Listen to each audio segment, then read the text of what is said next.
আলাইকুম। আমরা এখানে এসেছি পবা থানা, পবা উপজেলা, কর্ণহার থানার দারুসা নামক এক গ্রামে। এখানে আমাদের এক কৃষক ভাই, ওনার কিছু কথা শুনব।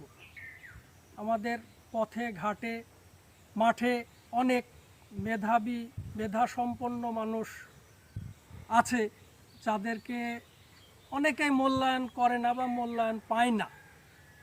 তাই আমরা সেইরূপ একজন মেধাসম্পন্ন ভাইয়ের কাছে এসেছি। ভাইয়ের নাম মোহাম্মদ এরশাদ আলী।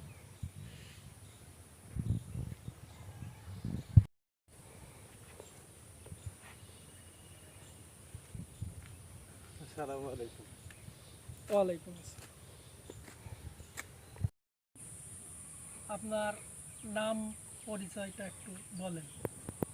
আমার নাম মোহাম্মদ এরশাদ আলী, গ্রাম বাজিতপুর, দারুসা বাজার, পাওয়া রাজশাহী। আমি একজন সাধারণ কৃষক মানুষ।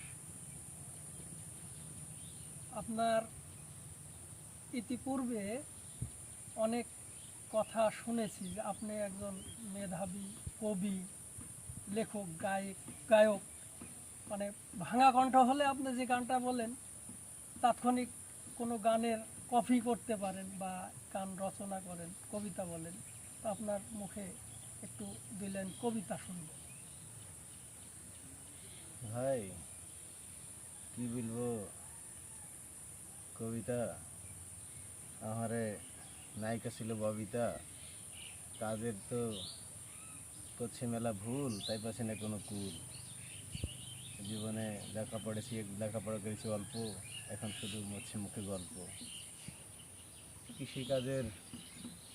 কৃষিকাজের তো ভাই পাই না দাম, কৃষিকাজের ভালোভাবে পাচ্ছি না আজকে দাম। ফসলের বেশি করে ফসল ফলাই, আর দোকানদারে এসে গামছা বাঁধাই গলায়, দেনা পাওনা বেঁধে গেছে ঘাট। আচ্ছা এরশাদ ভাই, বলুন। আপনার যদি কখনোই আল্লাহ টাকা পয়সা দেয়, তাহলে আপনার কি করার শখ? আমার যদি আল্লাহ কোনোদিন টাকা পয়সা দেয়, তো আমাদের গ্রাম অঞ্চলে অনেক ফকির মিসকিন বা এরকম মানুষেরা এসে এইগুলি খাইতে চায়, খাওয়ার পায় না। তা আমার ছোটোর থেকে একটা শখ আছে, আমি তাদেরকে খাওয়াবো। আমার একটা নোংরখানাই থাকবে খাওয়ার জন্য, এরকম কিছু গরিব দুঃখী অসহায় মানুষকে আমি খাওয়াবো। আল্লাহ যেন আমাকে এই তৌফিক দান করে, আমি মানুষের উপকার করবো। আমি কোনোদিন নিজের সকাল্লা দৌড়ায় বেড়াবো এরকম আমার কোনোদিন ইচ্ছা হয়নি। আল্লাহ যেন এসব না করে। আমি মানুষের সাথেই থাকবো, মানুষের দুঃখ কষ্টের সাথে আমি থাকবো, মিশে থাকবো। তো আমার জন্য দোয়া করেন মান ভাই, আমি যেন আমার এই আশা আল্লাহ পূরণ করে। অবশ্যই আল্লাহ আপনার এই আশা অবশ্যই আল্লাহ পূরণ করুক। আল্লাহর কাছে লাখ লাখ কোটি কোটি শুকরিয়া। আল্লাহ যেন আপনার সেই দিনটা দেয়। আমার খুব কষ্ট লাগে যখন এসে একটু খাইতে দাও গো বাবা, খাওয়ার নাই, একটু খাইতে দাও বাবা, খাওয়া নাই। আমাকে খুব কষ্ট লাগে যে মানুষেরা পেটে খাওয়ার জন্য গলি গলি ঘুরে। আমার খুব ইচ্ছে আমি মানুষকে খাওয়াবো। আসলে ভাই দেখেন, আমাদের সমাজে, আমাদের দেশে অনেক কোটিপতি আছে। তারা যদি ইচ্ছা করে এই মানুষগুলোর পাশে দাঁড়ায় বা তাদের সাহায্য সহযোগিতা করি, তারা কিন্তু পারে।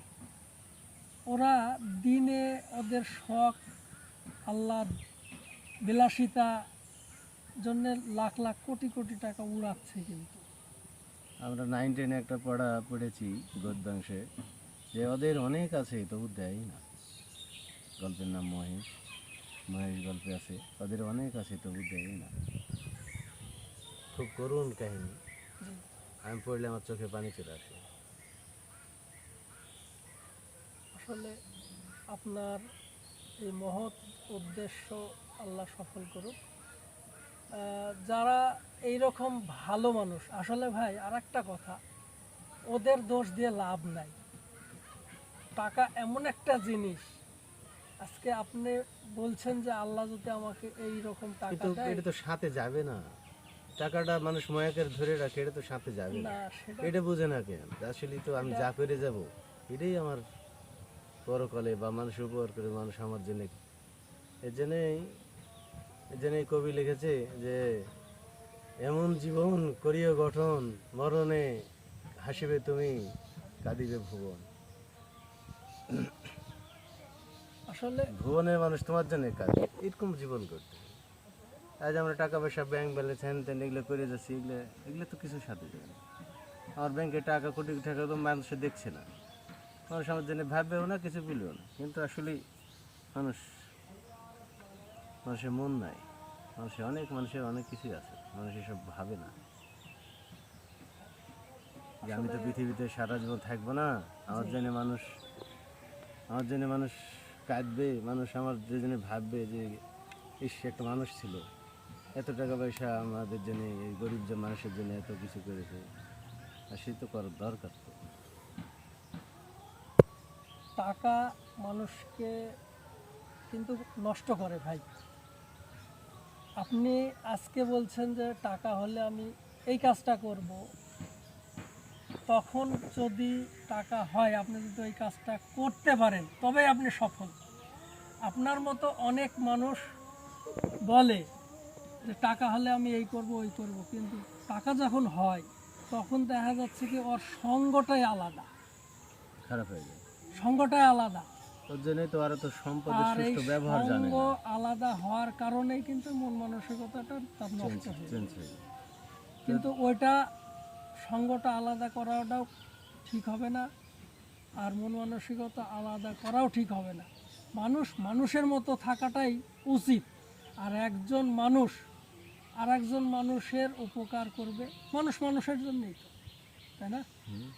তাই তো তাহলে এই কথাটা আমাদের প্রতিনিয়ত স্মরণে রাখতে হবে। আল্লাহ বলছে যে তোমরা মানুষকে ভালোবাসো তাহলে আমাকে পাবে। তা আল্লাহ নিজেই বলছে তোমরা মানুষকে ভালোবাসো তাহলে আমাকে পাবে, তাহলে তো মানুষকে ভালোবাসতে হবে। তারপরে আল্লাহ জিজ্ঞেস করবে যে তোমার কাছে আমি খাইতেই চাইছিলাম, তুমি আমাকে খাদ্য দাওনি।